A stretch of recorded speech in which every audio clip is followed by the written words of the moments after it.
All right, so hey, it's Tuesday, it's 1:30, and I'm loving all the backgrounds that I'm seeing, like these virtual backgrounds and artwork and everything that everybody's been doing since they've been home. It's pretty cool.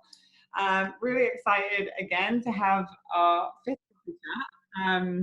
And I'm really excited today to talk to Christy. So for those of you, there's a lot of people I can see on the chat that are familiar with who I am, so I'm not going to say who I am because I think I'm you. But I have Christine Koo on my coffee chat today, and Christine's a really good friend of mine. We've worked together since 2006, right? A really long time. We've worked at different companies along the way for that whole time, and the last company we worked at together was David's Tea, where you were running the GTA, right? So I want you to just, if you can introduce yourself, Chris, tell us, a bit about your journey, retail, how this is going to go. It's like 15, 20 minutes chat. And then if you have questions before we get to introduce you, I'm not good at like, how do we format this? So before we get into chatting, if you have any questions, you can still writing the questions in the chat as we go along. Jane over here is our co-host, and she's going to be asking and facilitating those questions to me and Christine so we can answer them as we go. So if you have any questions coming along, just write them in and we'll get to them. We should be about 45 minutes, something like that. So Chris, over to you. Yeah, well, thank you so much for having me here. I've been very nervous and very excited at the same time to be on this coffee chat. And in fact, I was sitting in one of the live coffee chats 2 weeks ago. So I was the one who's hiding in the corner. Before I start introducing myself, since it's a coffee chat, I did make the world famous TikTok 400, which is the dalgona coffee. I did post the recipe in the chat section, so feel free to copy and paste it for yourself, and make sure before you drink it, stir it very, very well because it's kind of sweet and strong on the top. So quick introduction of myself. I came to Canada when I was about 15 years old, and I only know 3 words of English, which is excuse me, thank you, and sorry. These are still the 3 words I use most till this day. And I do use these 3 words to I live them sort of like my core value. One of the cool thing about me is that I am, previously I'm an extrovert, but now I'm an introvert. So I have that blend of both. So this pandemic seems to be working really well for me. So quickly to talk about my retail journey. My background is IT. However, I did not enjoy sitting in the office staring at the computer screen. So when I finished with school, I decided to join the retail force. My entire family, with the exception of my dad, but everyone in my family, they're either social therapists or social workers or therapists. So I consider myself as a retail therapist often. I started working part-time at the Bombay company. If those who love the antique style furniture probably still remember them. And then I slowly moved my way up to the system manager position, where I was really focusing on the operation aspect. I really enjoy the operation for the reason being that being a person that's not so logical, but trying to see things through a more logical and make things more interesting. I love dealing with scheduling. I love inventory control. I love reading the reports. And this is where I met April at Banana Republic, and I was working as a visual merchandising supervisor, where part of the operation responsibility was also to ensure the store looks as beautiful as it is. And one of the things about my exposure with April's leadership that really started helping me to see what leadership is different than management is that we do a lot of the overnight, the visual setup. So think about the Banana Republic, Yorkdale, such a big space. We have to transform everything overnight. It's a really tough task, but April would do her day job and then come back in the evening to help us out. even though it's just for a couple hours, but you really see how she really demonstrate that lead by example. Yeah, I think I drove you guys a bit crazy when I did that, quite honestly, but Yeah, you would change everything that I planned originally, and I mean, I invested a lot of time doing the drawings and trying to figure out the pieces, but you would come in and change things. But they do look better at the end of the day, so that's fine.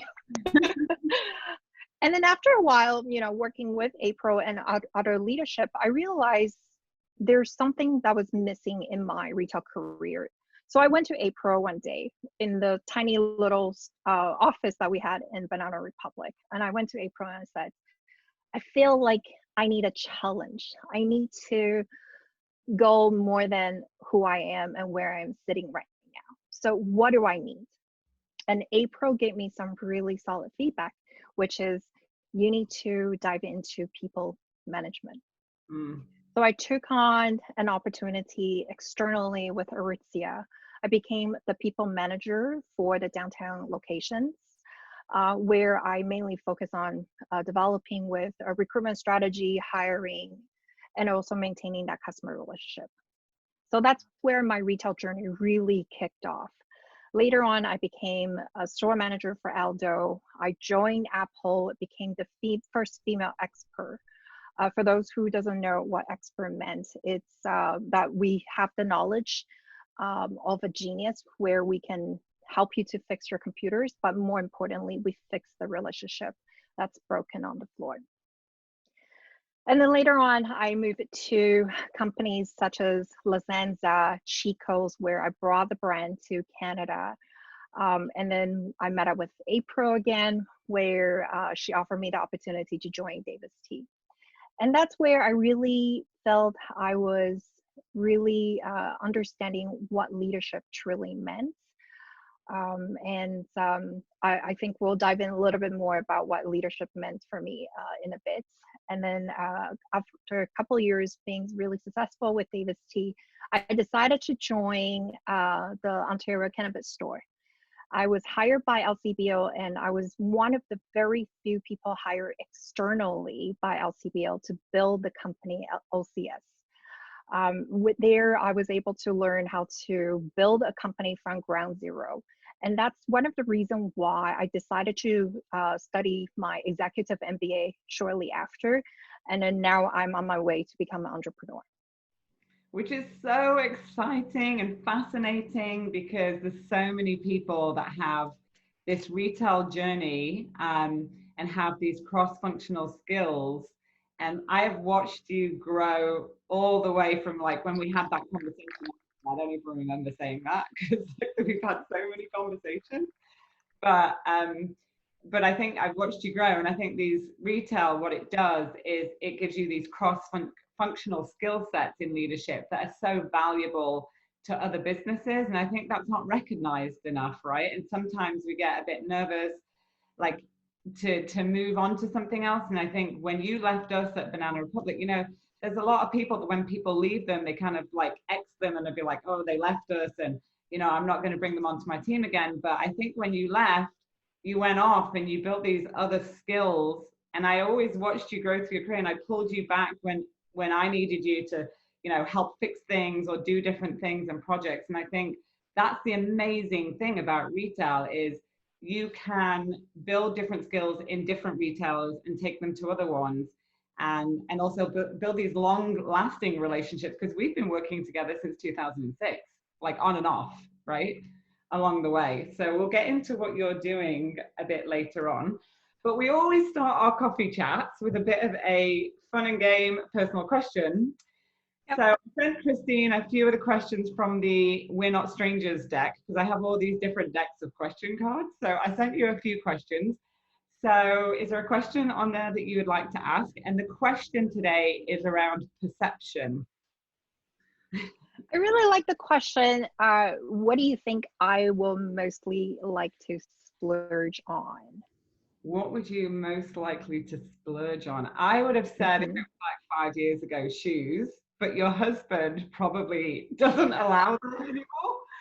Because now you're married, you can't do that. He'll no.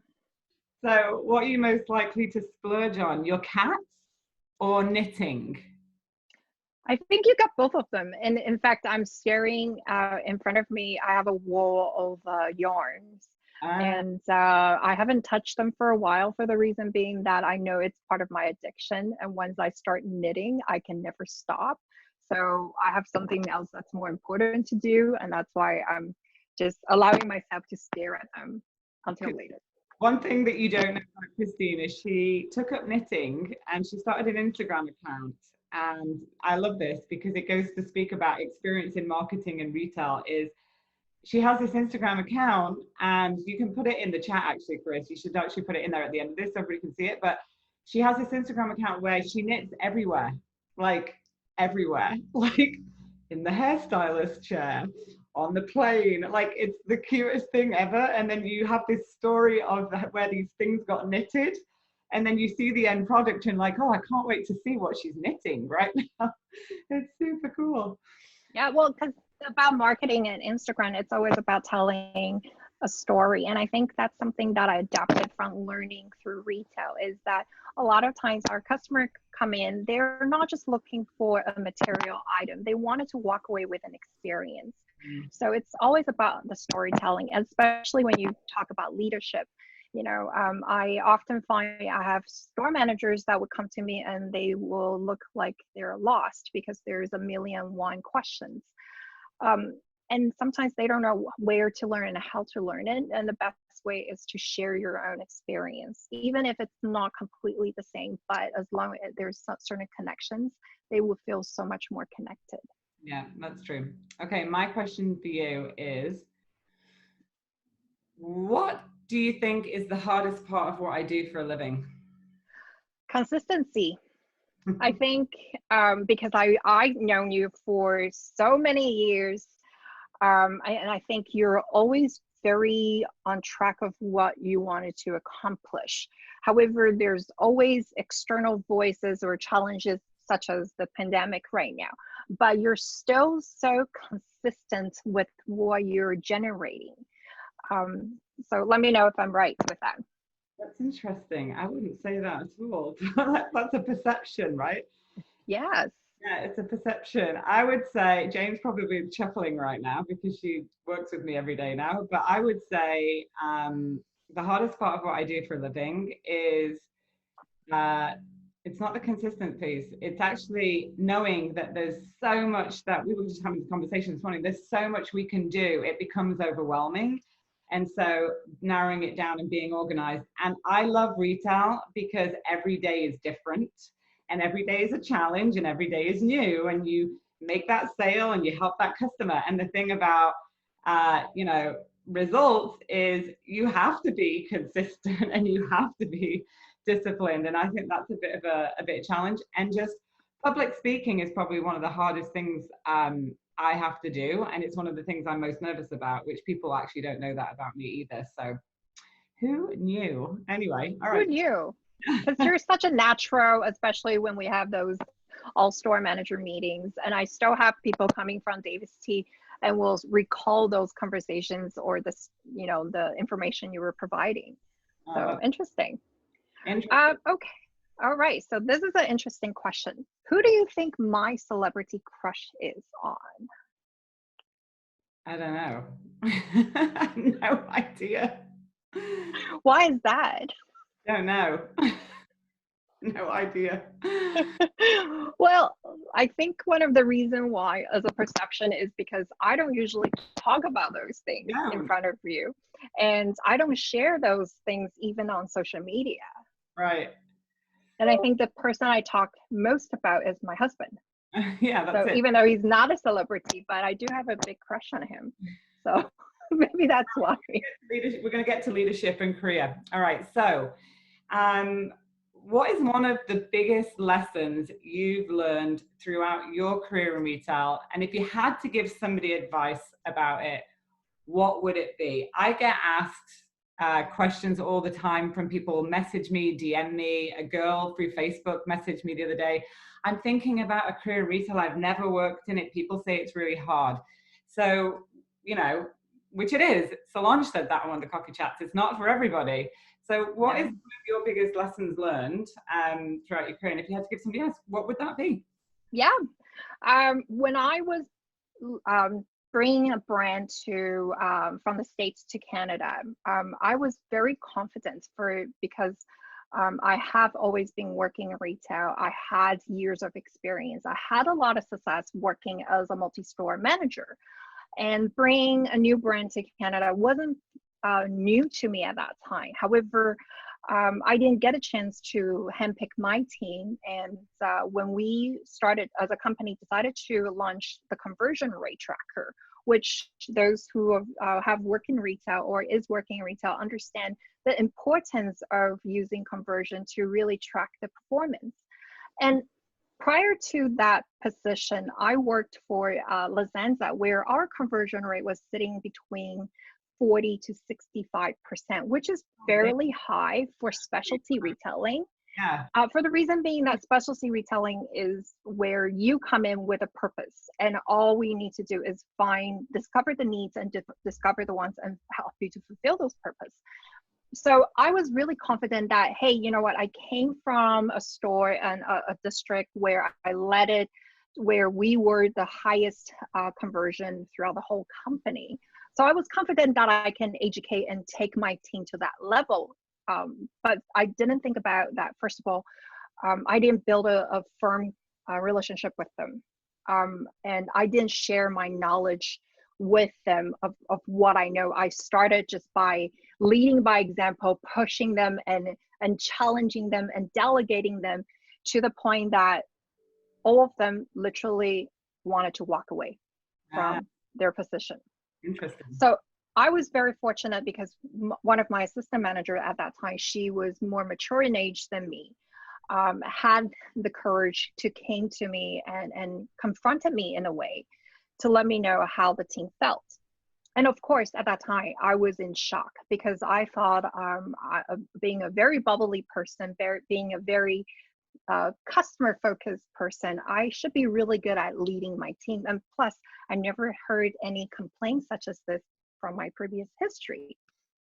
But I took her feedback and I really reflected on what was missing. And I realized all I had to do was just to slow down, Mm, get to know my team, and really help them to see what I saw in them. And of course, if it's something that I don't believe we can achieve, I wouldn't be aiming for that goal. right. So that's the hardest lesson I learned in my retail career is when you think you're a leader, don't just lead by example. I always say leadership, it's like a wolf pack theory. A lot of people think the leader in a wolf pack should be in the middle Mm, because so should be at the front because they're leading by example. They're taking the whole pack to the direction. right. And then a lot of people also think, oh, a wolf pack leader should be in the middle because they need to watch what's happening at the front. But now my understanding what true leadership is that as a real leader in the wolf pack, you're standing at the very back of your team, for the reason being that you want your strongest team to be at the front to lead by example and give them the opportunity to learn to become a leader. The Mm, middle crowd is your good teammates, so they can just follow the example team at the front. So you can spend more time to help those who are falling behind. And because you're sitting at the very back making those observations, you're going to be able to see much better and be able to offer more feedback, and the feedback that will be more relevant. that's a really good analogy. We've had so many conversations about leadership, and every time I speak to you and many others, I still learn something. Like I've never heard, maybe some of you on the call have heard that analogy before, but I've never heard it. So I appreciate that because I've learned something new today about leadership. I Thank think, you. yeah, I think like one of the toughest lessons I had ever learned is like it's almost like my voice is very strong, and I know that I'm fun and motivating and exciting, and people like working with me. So I had to learn that sometimes my voice can overpower and be stronger than others, and not in a bad way. It's just everybody's like, like if you can sell something, you can sell something to anybody, right? Doesn't mean to say that that's the best path for everybody to go in. So I've had to learn that about myself as well, and really take a step back and say, okay, my idea is not always going to be the best, but be also so aware that other people don't want to tell me that. They're like, no, Yeah. yours is good. I'm like, no, it's not always going to be good. Like, I'm okay with you telling me that, but sometimes when you're so clear on and have a vision of where you want to go, it's hard for people to tell you that they don't think it's right. Yeah, and I also think a lot of times there's a misconception that you have to be one type of leader and you have to be that kind of leader only for your entire career. I think we need to think about what leadership truly is meant to those who are following or those who is still deciding to follow you or not. And that's where it's not that you have to be at the very back watching them. If you're not ready to be that observator, then don't rush yourself. Take your time. And like, you always have to learn, right? I always say, John Maxwell always says, being a leader is being a learner. And if you're not active learning something every day that you can pass on to somebody else to give them value, then what kind of leader are you, right? So it's always about reading and learning something. So what is one of your so that was a lesson learned, and if you gave somebody advice, that was great advice, but what was one of your defining leadership moments then, would you say? Wow, that was a very difficult question for the reason being that I had multiple moments in my career where I felt that I was able to define what leadership meant until I left retail.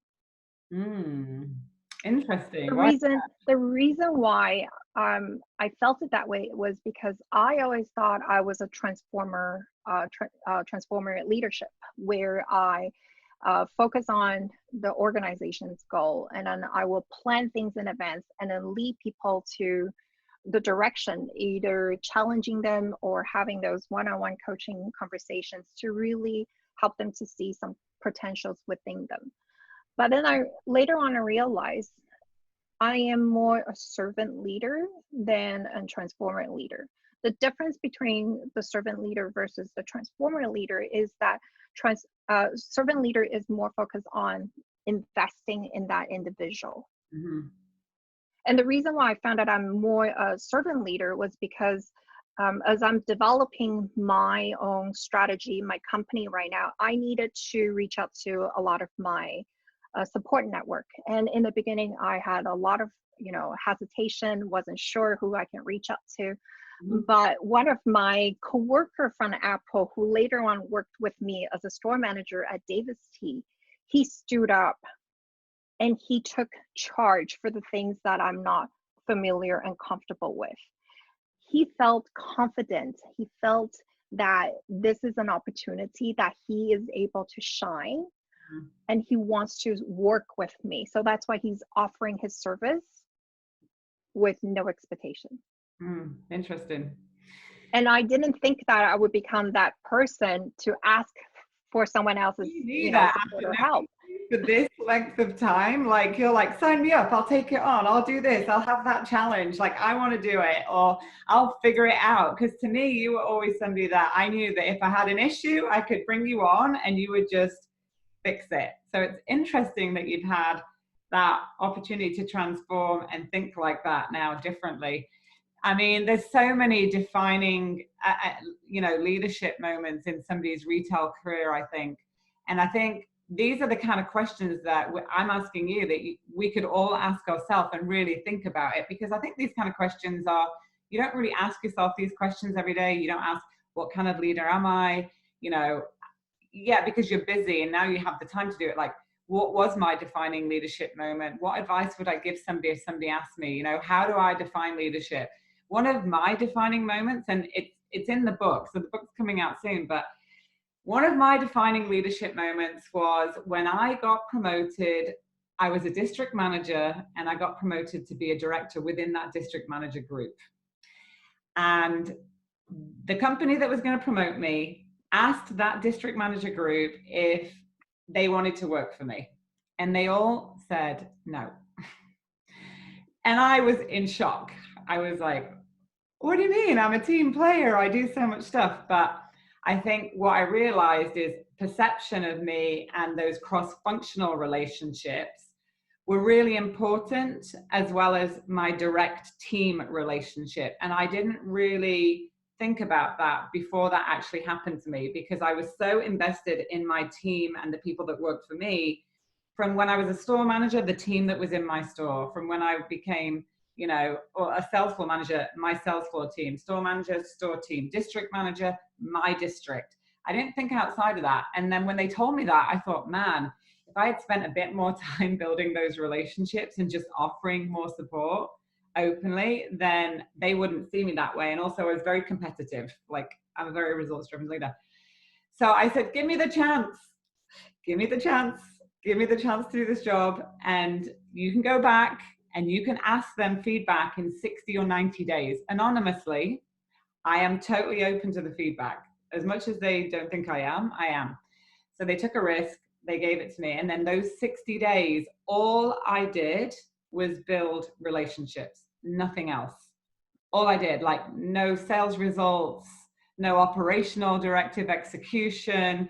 I had 60 days to get these 25 people bought into why they should want to work for me. And that was such a defining moment in my leadership career, because as I grew beyond that 10 years later and had, how many of you that David see, there was like 30 district managers, I don't even know. It was like the whole thing. I spent my whole day just talking to you guys about how important that was, because that's what happens with your customers, and it happens with your team, and it happens cross-functionally. And we don't always think about that because we're in our piece of the pie trying to drive that piece of the pie. But at the end of the day, those cross-functional relationships and that relationship building really matters, right? Because that's the inspirational piece of leadership. And I think I received most benefit after your defining moment, because I think I was, if I recall, I was there with you during that period of time, and I saw you make those changes and the behavioral changes, and how you're more invested in reaching out rather than just reaching forwards.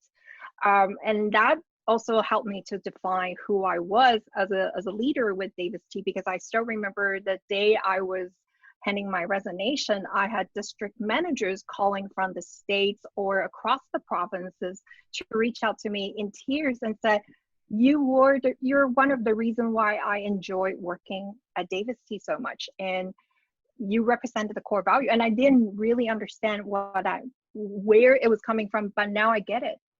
Okay, I want to hear, I want you to, is there any really funny retail stories that you have? I mean, you probably got a lot, but this was not on your list, by the way. I sent questions in the past, but I didn't send this one. Because you're making me go back in history and have these moments, right? Because the thing about retail, like you said, there's so many stories and so many teams of people that we work with. And I can think of the most funniest thing that ever happened to me when I walked into a store visit. But is there anything that's just really sticks out in your mind? You're like, God, that was funny, and I can't believe that happened. And no names or anything, and you don't have to share it. But is there anything that was just Yeah, I have to say the funniest moment in my career, especially with Davis T, was I do visit my stores quite often. And for those who knows about the Toronto Davis T district, there's about 9 of them. They're all in walking distance. And I usually would visit multiple stores in one day. And I was just casually walking by a store, and then I saw you and someone else really important at Davis T at the time changing the entire store, and I got flustered because I was like, what was wrong? What happened? So I had a lot of self-doubt at that moment, but at the same time I was like, hold on, April is not the leader that will challenge you for the reason of challenging you. She's sometimes just wanting to do things better or test it out.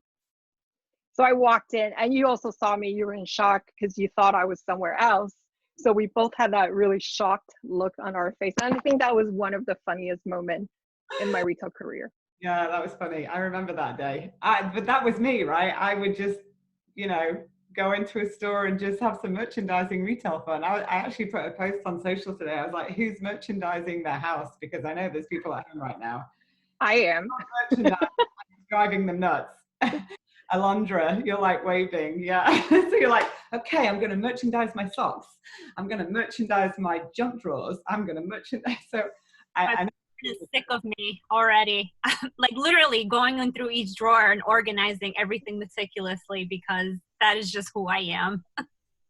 Do any of you organize your wardrobe in the rainbow color order? Because I do.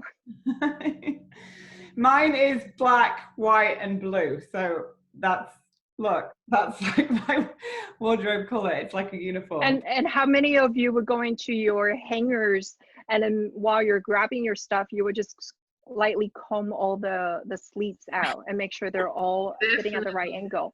The spacing between the hangers, they matter. Yes, all of the above.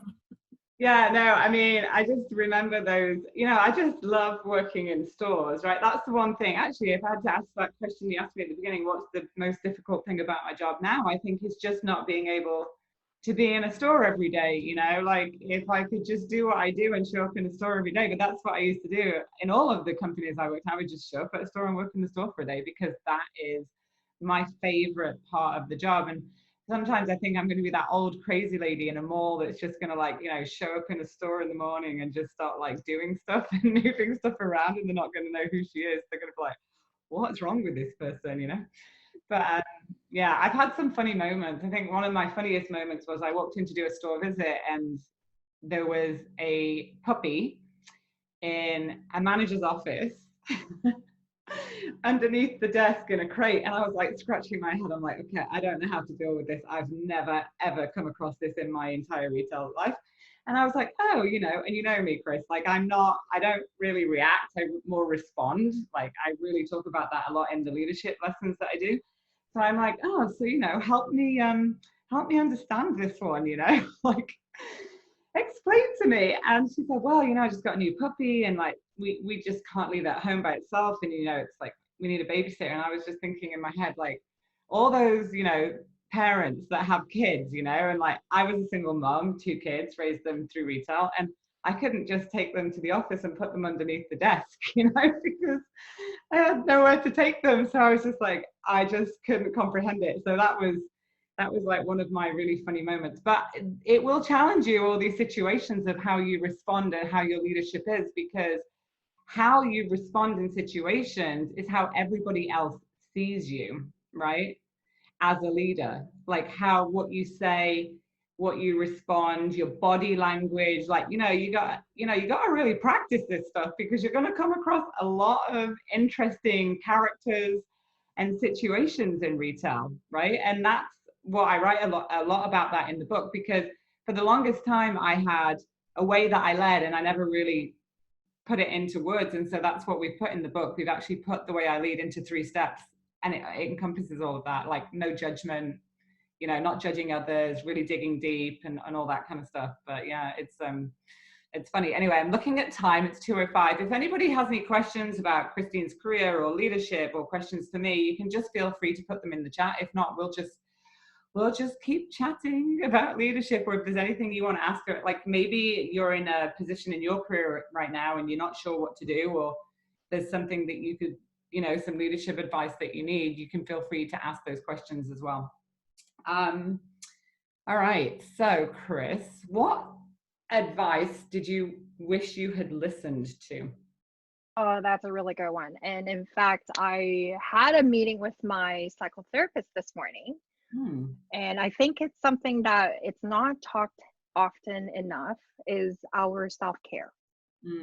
Especially as leaders, we wanted to lead by example. We wanted to generate a result. We want to give. We want to offer our advice. We wanted to listen.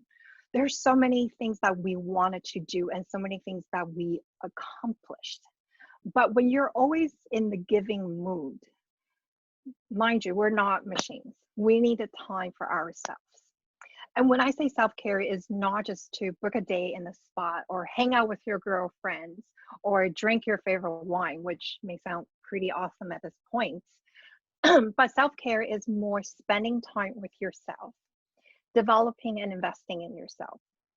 So I remember, April, you posted a question a couple months ago asking people when was the best time to, to do some self-development and study. And I read from another entrepreneur a while ago. She felt Friday is actually a really good day just to block all the meetings away, for the reason being that she can reflect what she had contribute or complete throughout the week, and also be able to spend time to do some readings to self-reflect. Of course, for retail leaders, Fridays are usually the beginning of the busiest day. Yeah, peak. Yes, yeah, the peak days. And so I would recommend for us to spend maybe a Wednesday or Thursday. Give yourself a couple hours of time. Put on your favorite music, close your doors, have your favorite beverage, do some readings, do some online studies to really help you to see which areas that you needed to fulfill more. That's good advice. So that's what you're doing. So what are you reading right now? What are you studying in terms of leadership? Oh, it's actually not about leadership, but Okay. it is about leadership in a way, for the reason being, it's called Going to Pieces Without Falling Apart. Oh.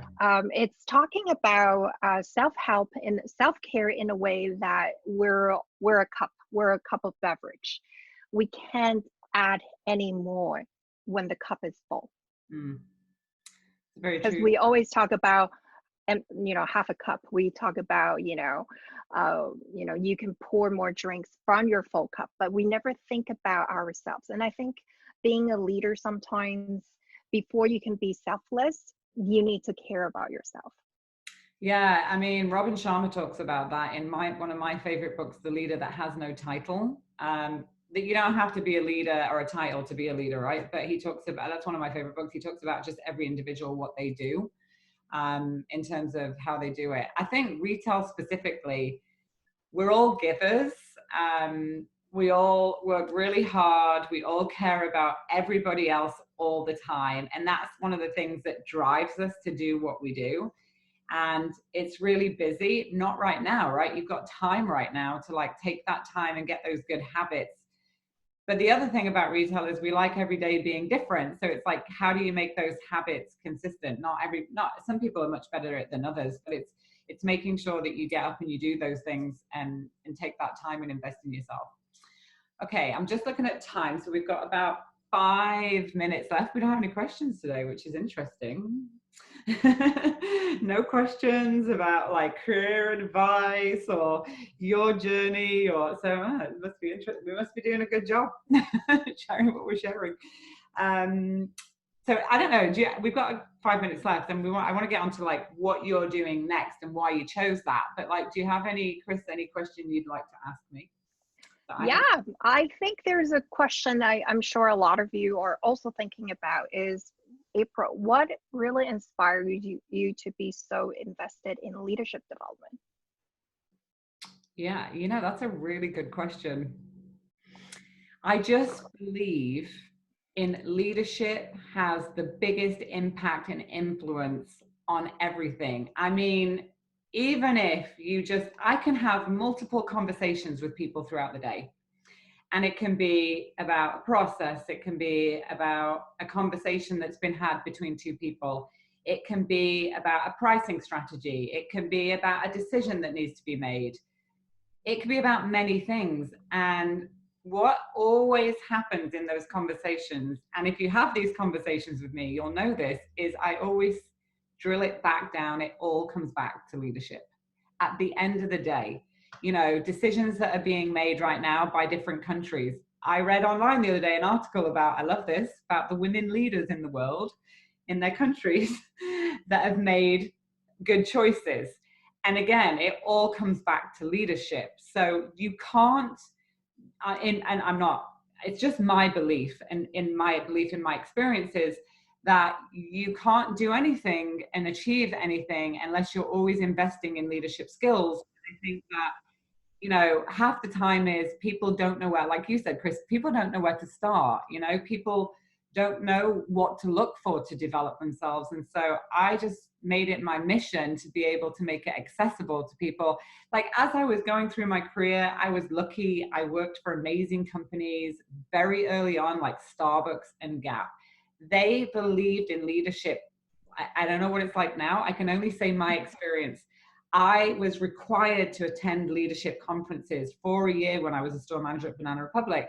They put us through this leadership training. So I saw the impact of it firsthand in my experience. So I just can't speak enough about it. I mean, you can be like a janitor in a school and still need leadership skills. You know, it's not about the title. So that just inspires me, that it's just, I think the world needs better leadership. Businesses need better leadership. Schools need better leadership, and it's always moving and evolving. You know, back in the day, it was like, don't show your emotions. Now it's like, you need to connect the heart and the mind. It's like, it's always evolving and changing based on the generations that we work with. So to be a leader, you need to be a learner. So it just doesn't work the way, you know, for 10 years of my career, I led this way. I was like, this is what I thought worked, until all the district managers that were around me said, we don't want to work for you because your leadership style doesn't work. I was like, holy crap, I got to change it. So I got to learn. So that's a long answer, but I could talk about this for days because I'm so passionate about it. And I've worked for great leaders and I've worked for not so great leaders. And we've all done that. And those not so great leaders, you know what? You don't feel so great when you go home at the end of your day, and it has an impact on you, your family, the people around you. You become this person that complains all the time versus like saying good things all the time, and that's energy and it goes out, right? So I just think, yeah, that's what inspires me. I just think every day we can all be better. Okay, so we do have a question, April, come in, but we haven't really touched on, Christine, and what you're doing now, but this is kind of into this. So it's like, how did you decide it's time to actually get out of retail to start your own business, which is basically going back into retail? But do you want to tell us about what you're doing right now? So I'm not really out of retail completely, but I'm changing the direction where I'm heading. So how it started was as I was completing with my EMBA, our very last project was to create a business plan. And when I was building that business plan, I had the opportunity to go back to where I came from, which is Taiwan, and also visit Japan. And I saw how different customer service is there and how the beverage industry is really changing dramatically in Asia versus here. And looking back to what we offer in North America, I realized we're not really looking into the future. We're more looking at the now, which is enjoy the flavor and don't think about you know, all the side effects from all the sugary products or chemical products. So I am in the process of opening up my own first cafe. It's going to be a cafe / bubble tea, but we more focus on handcrafted drinks. It's going to be all natural. There's no chemical. There's going to be a lot of made in local products. We're partnering with local dairy farms in Ontario to really elevate the beverage experience. But I think, you know, that's just the product side of the reason why I wanted to do it. But the main reason from the people perspective is that I think a lot of us, especially during this really tough time, we work for a lot of companies, corporate companies, that makes decision for the corporate goals. So they tend to forget about the people, the hard, you know, working staff that's involved with it. I wanted to change that. So we had a really clear mission statement, vision statement, and value statements. But most importantly, we have a really big social responsibility for the company that we're building for. It's called FIA. The social responsibility is investing in the future, our environment, and our people. So I'm proud to say that every staff that will be part of the FIA company will be receiving the training from Retail U, because we wanted to invest in future leaders. That's a smart choice, let me tell you. You know, okay, I always say we're the best secret, Jane. until people find it. And when they do it, they're like, oh my God, that training is so good. And it's only cost that much. What? Like, seriously. I'm going to just get this from Mariana, which is it kind of made me chuckle as well, because we've all worked with these kind of people. So this is either to both of you. So it looks like, how do you motivate a person who's miserable all the time? And we've all worked with these kind of people. So how do you get them infused, and how do you go about changing that when, you know, they're just naturally miserable? Yeah. That's a really good question, right? But well, first of all, if you've done the hiring process well in the beginning, you would alleviate some of these doubts in the beginning, right? Yeah. Well, I actually had I was going to agree with you. I think there's a lot to do with hiring. However, people move around. People assume teams, new stores, teams that they didn't necessarily hire. This is a reality. And I think there's only so much you can do. There's only so much you can do. I learned this lesson a very hard way, okay? And I'm going to let you answer in a minute, but I learned this lesson. I had a store manager who I kept way too long, because I'm an optimistic person. I believe I can help anybody, and kept them way too long. And, you know, it was interesting because when I took that person out and put another person in, oh my God, the night and day difference that you could see in the team. But if you're a manager and you're managing somebody and they're not motivated, I think it's about being honest. I always say, be honest. Make sure you don't make it personal. Talk about the expectations and the gap to those expectations. And then if it becomes performance management, it's something else. But I could rewind this a bit. You can enhance and inspire somebody that already has it within them. I talk about this in the book. I have seen people that came into retail that did not have retail as a career. It was a part-time job, and through that journey of development decided and wanted it, but they still had those core self-motivation kind of in them, that desire to do better. However, we have a lot of issues with mental health, and we all need to be sensitive to that. So I'm not saying, you know, if people have issues and concerns, not to be sensitive and empathetic, but it's difficult to motivate somebody that's not. I think if you can help them understand their impact on the bigger picture, and get that sense of responsibility to the team. And I think it's just conversations, right, Chris? Like, it's honest conversations. Yep.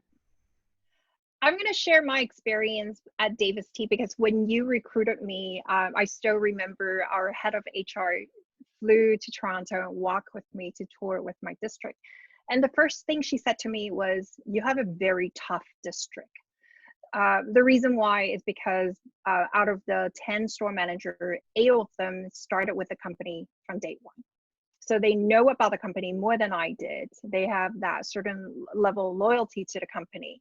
They also have a lot of connections with our peers in the head office. And with that, she believed that they will pose as a challenge. And she told me, you know, you have some time strain on your end and you need to clean the team up.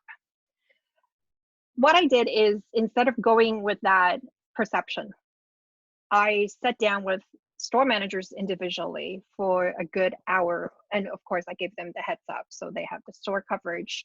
We walked away from the store. We started to have the conversations, which is pretty much like the conversations you and I had earlier today. It's more about asking questions and understanding each one's perspective. Some of the questions I asked was, you know, what does integrity mean to you? And what makes you to respect a leader, and what kind of leader who you think you are right now, and what kind of leader do you want to be? More importantly is, where do you want to head down in your career, and how can I help you? And vice versa. So that's the question we had to start building that foundation. And I think, once again, the consistency of knowing where you want your team to head to, and having those clarity provided to your team, and consistently remind them this is where you're signing up to be part of this team. Yeah. If you wanted to be part of this team, which we're going to win a lot, which we did at the end, because we were the only district that had the highest average transaction increase throughout months consistently in Canada, where the market was struggling. So, but in the beginning, nobody knows that if we were going to win or if we're going to reach that point. So it's about that assurance, and it's also being a leader, being beside those Debbie Downers.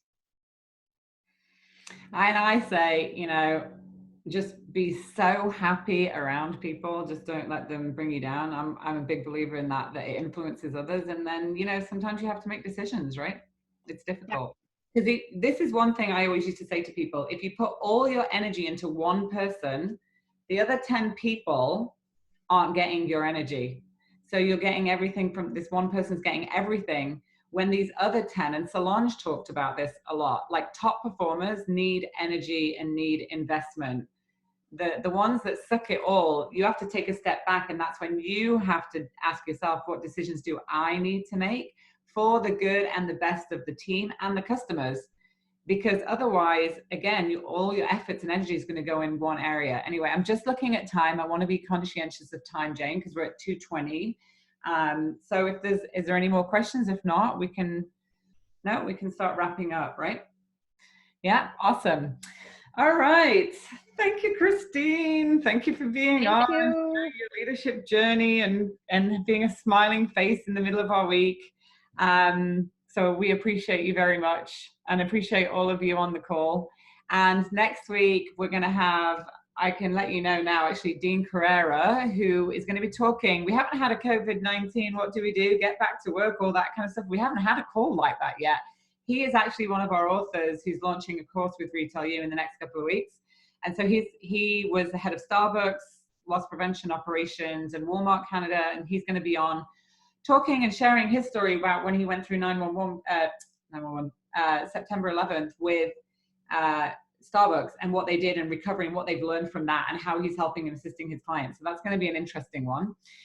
But other than that, I hope you guys all have fun trying out that coffee that Christine shared with us in the beginning. I know I'm going to be doing that at some point today. And we'll see you soon, and have a great week, everybody. Bye. Bye.